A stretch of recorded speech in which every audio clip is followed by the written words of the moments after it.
Olá, vamos fazer uma segunda reflexão sobre a vida de José e eu quero me referir ao texto Gênesis 39, no qual estava eu orando e o Espírito Santo começou a trazer muito forte sobre a vida de José.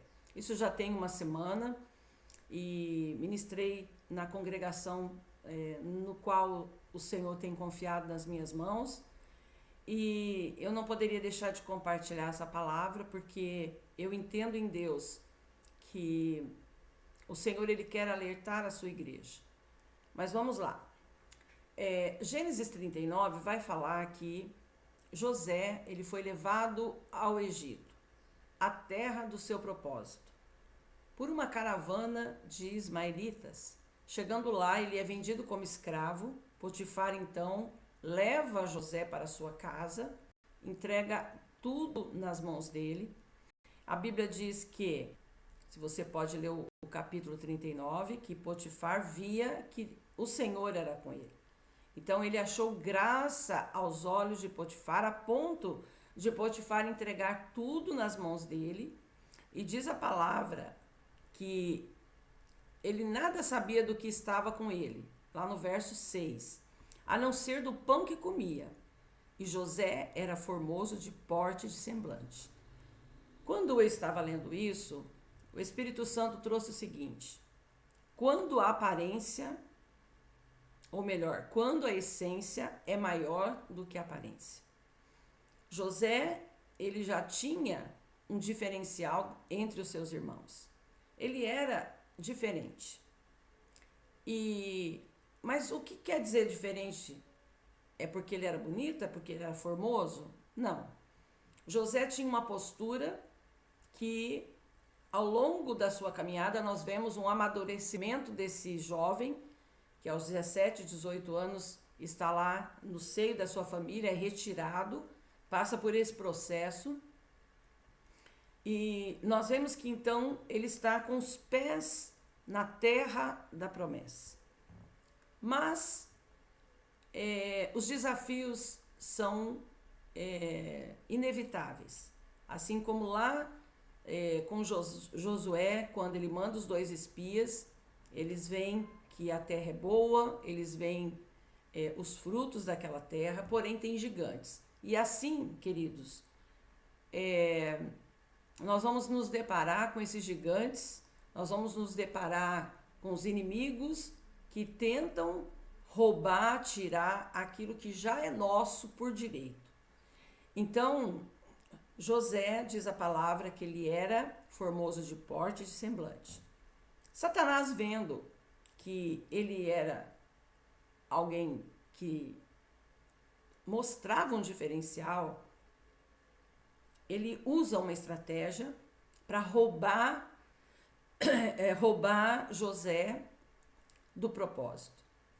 Mas, mais uma vez, José, então, firma a sua aliança com Deus. E nós vamos ver aqui.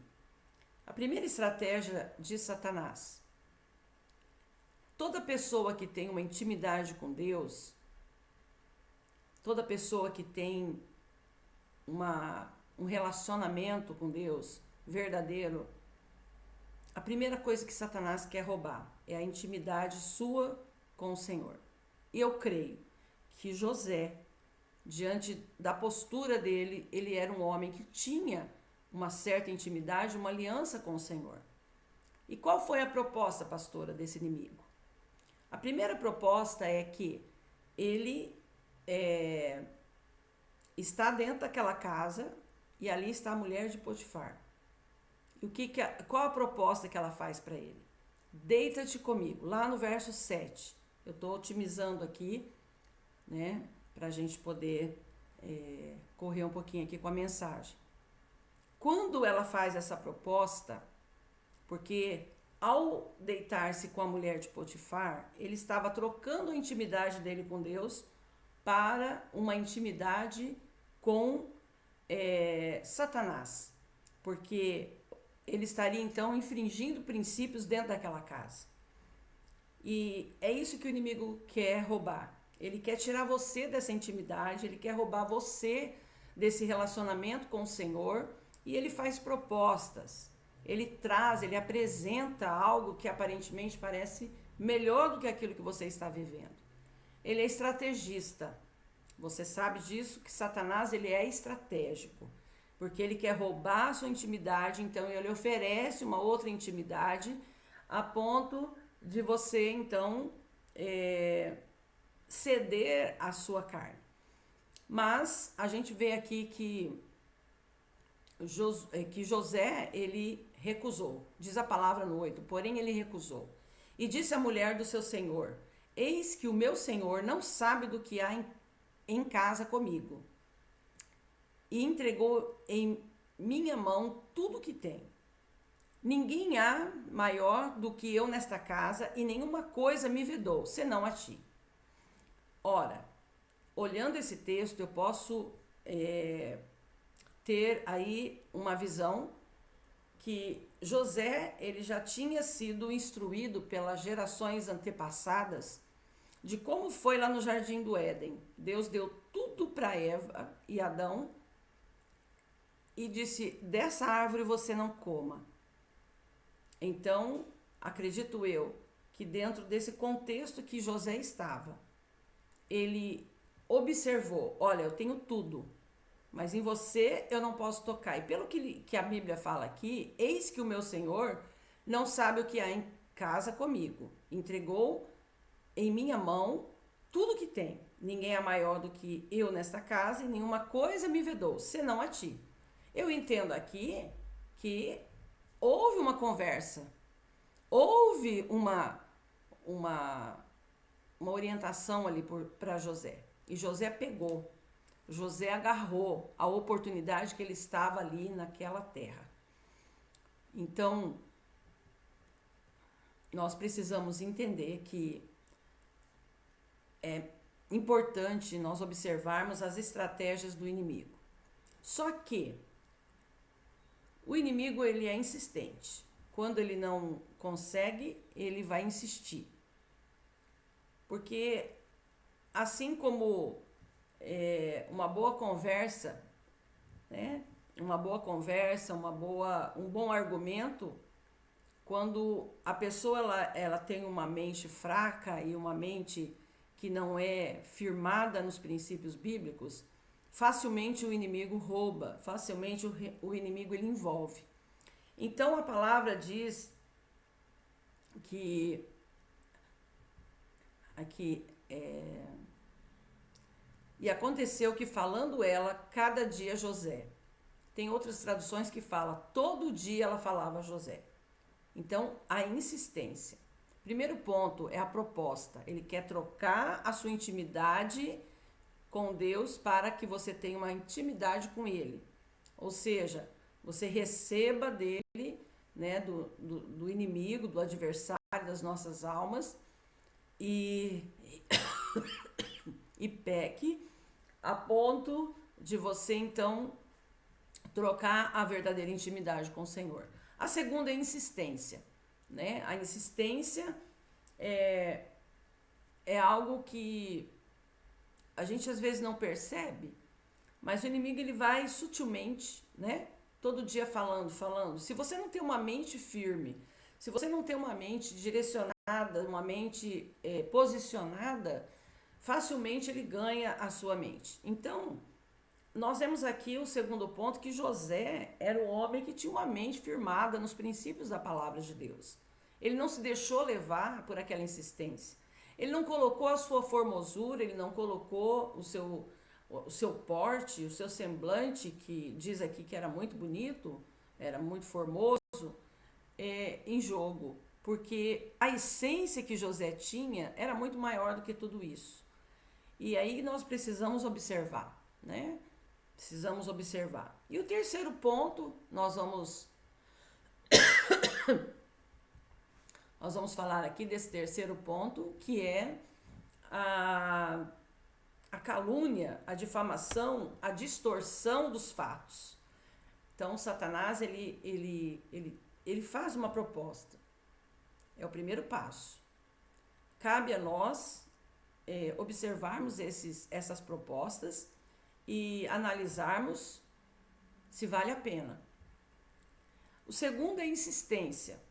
É igual um vendedor, né? O vendedor, às vezes o produto não é tão bom, mas pelos seus argumentos, pela sua insistência, você acaba comprando, sim? Sim ou não? A gente acaba comprando. Já aconteceu isso comigo. Acredito que talvez com você possa ter acontecido. Então ele é insistente. Os argumentos dele são argumentos que tentam nos levar a fazer a troca, que é, aqui a troca no caso, era a maior troca que Satanás poderia ganhar caso José tivesse uma mente fraca.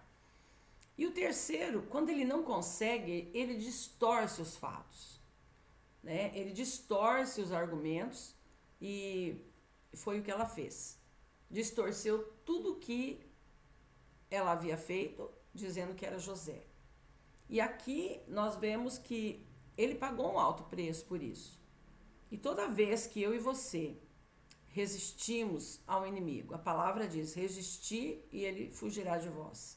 Nós temos que resistir a essas ofertas do inferno. É claro que, humanamente falando, nós nos envolvemos e acredito que os pensamentos dele não foram pensamentos de santidade. Mas tem coisas, irmãos, que nós temos que fugir mesmo. Temos que fugir. Porque se não fugirmos, o laço está feito. Então, eu gostaria de deixar essa segunda reflexão. A proposta, a insistência e a distorção. São 3 fatos que ocorrem na terra da promessa em relação a José. E isso é uma vigilância, porque não é porque estamos na terra da promessa que nós estamos já prontos para alcançar tudo que Deus tem. Não, nós precisamos redobrar a nossa vigilância. Então, eu gostaria de deixar essa palavra para você, que você possa meditar, se de alguma forma você já está com os pés na terra da tua promessa, daquilo que Deus já prometeu, né? Que haja uma vigilância da sua parte em não ceder à proposta do inimigo, resistir às suas investidas, aos seus argumentos e, no caso aqui, ele fugiu, ele arcou com as consequências. De qualquer forma, ele teria consequências, deitando com ela ou não. Ele preferiu e ele optou por não deitar a ponto de preservar a sua intimidade com Deus. Porque a intimidade com Deus você leva em qualquer lugar. Você leva na prisão, você leva no palácio, você leva em qualquer situação, você está com a presença de Deus. Agora, se ele cedesse a essa proposta, certamente ele seria lançado dessa terra da promessa. Talvez até morto ou enviado para outro lugar que não fosse aquela terra que Deus o havia colocado. Que você fique com essa palavra e que o Espírito Santo acrescente aquilo que eu não consegui passar. Deus abençoe.